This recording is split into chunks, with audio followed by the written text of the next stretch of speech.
one who caused their hunger. I should be the one to feed them.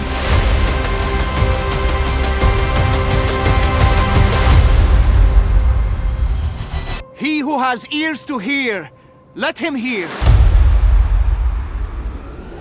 Season 3 of The Chosen released its final episodes this week in what was a very, very entertaining finale. I personally loved the stories that they decided to pick to conclude this season of The Chosen. There's a story that I'm not going to say which one it is specifically in case you haven't watched the episodes yet, but it's a very important moment for one of the apostles, and it's a very impactful moment for his faith and especially for his journey that we're going to see in the later seasons. And so I very much enjoyed that they concluded with that important experience for him.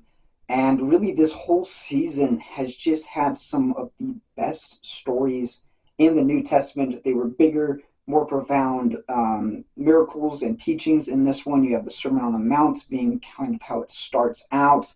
And so there's a lot of these major events that we get in this season, and we're going to continue to see even bigger events as we move forward. And like the other seasons, the highlight of this show is the characters and the way that they are able to display them. Of course, most notably being Christ. This is a movie or a series that is specifically focused on Jesus Christ, and it is trying to tell his stories and tell his stories in a way that is impactful to the viewers and that they can come to understand him on a deeper level. And that's one of the things that I love about his portrayal in this series, is that he feels very human while at the same time feeling divine and feeling perfect.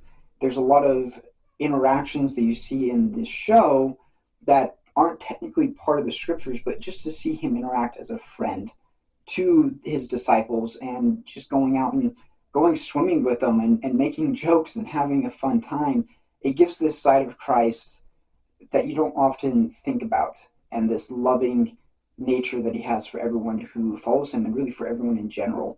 And so I love the portrayal of him in this season. This season also expands quite a bit upon the apostles themselves, with it actually having the chance for them to go out and to serve and do things on their own, which is not what we saw in some of the previous seasons. And all of these apostles have just grown so much over the last couple of years and seasons that we've seen with this show.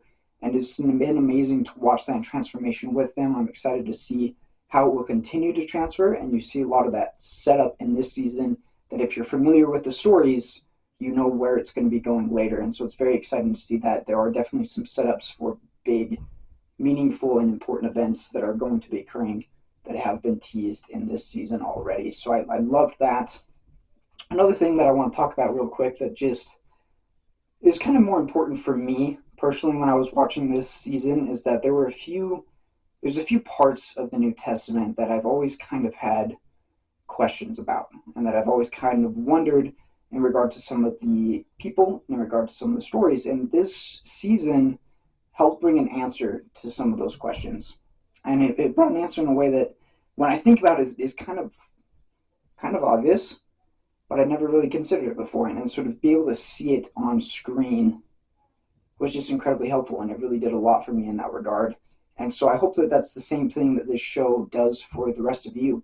I hope that this is something that you're able to watch and you're able to gain a better understanding and a better love of the scriptures, because you are able to experience it in a show versus reading it in a book. And so, of course, I don't want you to take this show and replace the scriptures with it. That's not the point of the show. They've made it very clear that this show is meant to get you to the scriptures and help you to build that relationship with Christ.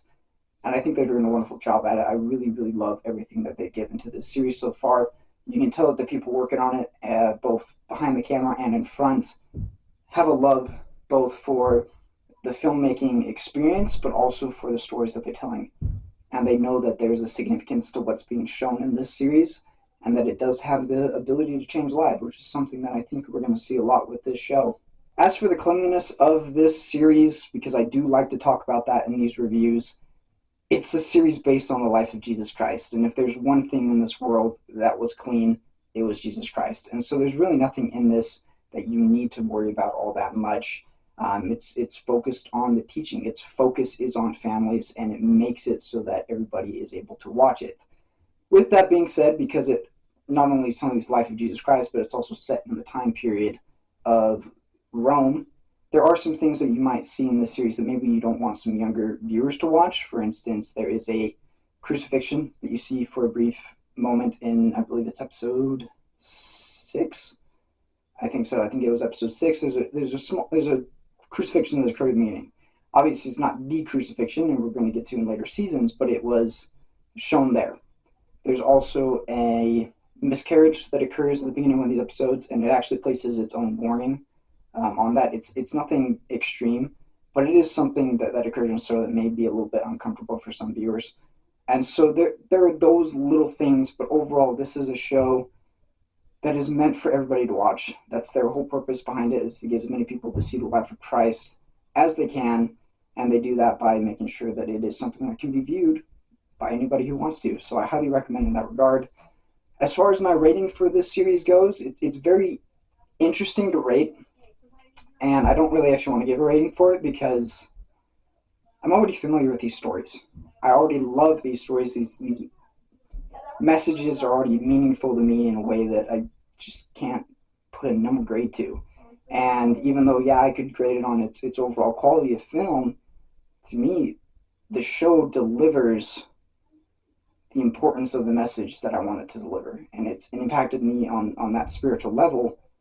And so even if, maybe if all the acting wasn't so great, or even if maybe some of the set designs weren't the best, it doesn't really matter. It's accomplished what it was meant to accomplish. And so it's just something that I'm not going to rank it, I'm not going to grade it, but I'm going to recommend it.